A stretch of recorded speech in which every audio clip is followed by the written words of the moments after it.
Hi friends, series food ల్యాబ్కి స్వాగతం. నేను మీ శిరీష. ఈరోజు సిరీస్ ఫుడ్ ల్యాబ్లో ఫుడ్ రెసిపీస్కి బదులుగా అందానికి సంబంధించినటువంటి ఒక విషయం తెలుసుకుందాం. ముందుగా ఈ ఛానల్ని ఫస్ట్ టైం చూస్తున్న వాళ్ళు తప్పకుండా సబ్స్క్రైబ్ చేసుకోండి.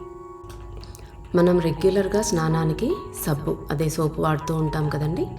సోప్కి బదులుగా ఇంట్లోనే ఉన్నటువంటి ఫ్రూట్స్తో డిఫరెంట్ కాంబినేషన్స్తో లేదా సింగిల్ ఫ్రూట్తో కానీ ఒక పేస్ట్ని తయారు చేసుకున్నట్టయితే అది సోప్ లాగా వర్క్ అవుతుంది. దీనిలో షుగర్ కానీ ఓట్ మీల్ కానీ బియ్యపిండి కానీ ఇలాంటివి కలిపినప్పుడు మనకు స్క్రబ్గా కూడా పనిచేస్తుంది. ఆరెంజ్, గ్రేప్, స్ట్రాబెర్రీ వంటి ఫ్రూట్స్లో ఉన్న యాసిడిటీ వల్ల మన స్కిన్కున్న మురికిని, బ్యాక్టీరియాను కూడా చక్కగా వదిలిస్తుంది. బెర్రీస్లో యాంటీ ఆక్సిడెంట్స్ చాలా ఎక్కువగా ఉంటాయి. స్ట్రాబెర్రీ కానీ బ్లూబెర్రీ, బ్లాక్బెర్రీ ఇవన్నీ కూడా స్కిన్కి చాలా చాలా మంచివి. ఇంట్లో ఉన్న ఫ్రూట్స్ని బట్టి లేదా సీజన్ని బట్టి ఆ ఫ్రూట్ కాంబినేషన్స్ అనేవి మేక్ చేసుకోవచ్చు. ఒక్కోసారి ఫ్రూట్స్ తెచ్చుకుంటాము, అవి తినకనో లేదా ఏదో రకంగా పాడైపోవడం కానీ ఎవరు తినక మిగిలిపోవడం కానీ జరుగుతూ ఉంటుంది. అలాంటి ఫ్రూట్స్ అన్నీ కూడా మనం దీనికి ఉపయోగించుకోవచ్చు. నేను ఇక్కడ మీకు ఒక 4-5 వెరైటీస్ ఎలాగా ఏ కాంబినేషన్స్లో మనం ఎలా చేసుకోవచ్చు అనేది, ఎలా ఉపయోగించుకోవచ్చు అనేది ఈ వీడియోలో తెలియజేస్తాను.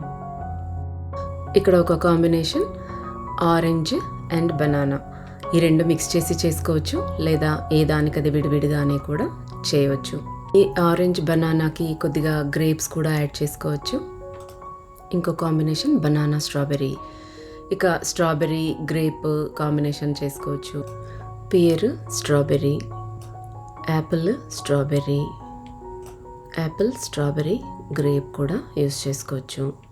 బనానా గ్రేప్స్ కానీ యాపిల్ గ్రేప్స్ కానీ, సో ఇలా డిఫరెంట్ కాంబినేషన్స్లో మనం ఫ్రూట్ సోప్ని తయారు చేసుకోవచ్చు అనమాట. ఫ్రూట్ స్క్రబ్ అనుకోండి, ఏదైనా సోప్ అనుకోండి, anything. So first combination banana and orange use చేసి ఫ్రూట్ స్క్రబ్ని తయారు చేసుకుందాం. ఫస్ట్ ఆరెంజ్ని పీసెస్గా కట్ చేసుకోవాలి. తొక్క తీయవలసిన అవసరం లేదు. ఆరెంజ్ తొక్కలో ఉండే ఆయిల్స్ మన స్కిన్కి చాలా మంచిది. ఇలాగ ఫస్ట్ ఆరెంజ్ని గ్రైండ్ చేసుకోవాలి. ఇప్పుడు దీనికి బనానా కూడా యాడ్ చేసి మళ్ళీ ఒకసారి గ్రైండ్ చేసుకోవాలి. గ్రైండ్ చేసినటువంటి ఈ పేస్ట్ని ఒక బాటిల్లో కానీ లేదా ఒక బాక్స్లో కానీ మంచిగా స్టోర్ చేసుకుని ఫ్రిడ్జ్లో పెట్టేసుకోవాలి. ఇప్పుడు బనానా అండ్ స్ట్రాబెర్రీ కాంబినేషన్ చూద్దాం. బనానాస్ని ఇలా స్లైసెస్గా కానీ పీసెస్గా కానీ కట్ చేసుకుని వేసుకోవాలి. స్ట్రాబెర్రీస్ని కూడా కట్ చేసుకుని ఈ రెండింటిని మనం పేస్ట్గా గ్రైండ్ చేసి పెట్టేసుకోవాలి. ఇది కాస్త వాటరీగా వచ్చింది. దీన్ని ఎలాగ మనం యూస్ చేసుకోవాలో నేను తర్వాత చెప్తాను. నెక్స్ట్ కాంబినేషన్ వచ్చేసి స్ట్రాబెర్రీ, యాపిల్ అండ్ గ్రేప్. ముందుగా స్ట్రాబెర్రీస్ని, యాపిల్స్ని, గ్రేప్స్ని మూడింటిని కూడా తీసుకుని పేస్ట్గా గ్రైండ్ చేసేసుకోవాలి. మెత్తగా గ్రైండ్ చేసుకుని ఇంకా ఈ మూడింటిని కూడా మనం సపరేట్గా బాటిల్స్లో ఇలాగా స్టోర్ చేసుకోవచ్చు. ఇవన్నీ కూడా ఫ్రిడ్జ్లో ఉంచేసుకోవాలి.